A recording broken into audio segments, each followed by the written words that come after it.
श्री स्वामी समर्थ. जय सद्गुरू. मित्रांनो, आपण रोजच्या रोज स्वामींचे संदेश, उपदेश किंवा स्वामींचे बोध हे ऐकतच असतो. जर तुम्ही खरंच स्वामी भक्त असाल तर त्यांनीच व्हिडिओला लाईक करा. व्हिडिओ अर्धवट सोडू नका. आणि ज्यांची अक्कलकोटला जाण्याची इच्छा आहे त्यांनी कमेंटमध्ये श्री स्वामी समर्थ असे नक्की लिहा. किंवा जे स्वामींच्या भक्तीत खरोखरच लीन झालेले आहेत त्यांनी श्री सद्गुरू स्वामी समर्थ असे नक्की लिहा. तर मित्रांनो, सुरुवात करूयात स्वामींच्या संदेशांना. स्वामी संदेश देताना स्वामी म्हणतात, जो संकटांना तोंड देतो त्यांच्यावर देवाची कृपा होतेच, पण ती टळते तेव्हा तुमचा स्वतःवरचा विश्वास ढळत नाही. अरे, संकट टाळता येत नाहीत, पण त्यांच्यावर मात करायची असते हे कायम लक्षात ठेवा. स्वामी म्हणतात, औरत चाहे तो घर को स्वर्ग बना देती है और चाहे तो नर्क बना सकती है.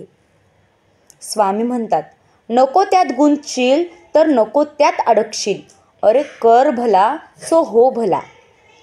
स्वामी सांगतात, स्वतःच्या मनावर इतका ताबा असायला हवा की परिस्थिती कशी असू द्या किंवा कितीही वाईट असू द्या, पण तेव्हा स्वतःबद्दल आणि इतराबद्दल चांगलाच विचार करता आला पाहिजे. स्वामी म्हणतात, ज्यांची सेवा शुद्ध आणि भक्ती अखंड असते त्याला कुठलंही संकट स्पर्शच करू शकत नाही. स्वामी सांगतात, भक्तीत शंकेला जागा नाही. भक्ती जितकी निर्मळ तितकीच निशंक असावी. भक्ती एक अशी स्थिती आहे जिथे मनाच्या असंख्य विचारांना वाव असते. जोवर तुमचा विश्वास दृढ असेल तोवर तुम्ही कुठल्याही परिस्थितीमध्ये स्थिर राहू शकता. मित्रांनो, स्वामी म्हणतात, जेव्हा तुमच्यात विश्वास आणि धैर्य असतं तेव्हा तुम्हाला कुठलेही संकट अडवू शकत नाही. तुमचा विश्वास आणि तुमचं प्रेम हेच तुमच्या संरक्षणाचे गुपित आहे. तेव्हा हिंमत बाळगा. स्वामी म्हणतात, बाहेरचं वातावरण मंगलमय असण्यापेक्षा तुमच्या मनाचं वातावरण मंगलमय असणं जास्त गरजेचं आहे. प्रत्येकाच्या जीवनात अशी काही ना काही घडवणूक होतेच जिथे बाहेरच्या वातावरणामुळे आपल्या मनात अशांतता निर्माण होते. जर तुमचं मन अशांत असेल तर तुम्ही त्या दिव्य अनुभवाचा आनंद घेऊ शकत नाही. तेव्हा तुमचं मन दिव्य विचारांनी भरलेलं ठेवा आणि तुमच्या अंतर्मनाला त्या दिव्य अनुभवाचा आनंद लुटण्याची संधी नक्की द्या. स्वामी म्हणतात, अरे बाळांनो, आम्ही माणसाच्या सुखदुःखाचे पहारेकरी आहोत.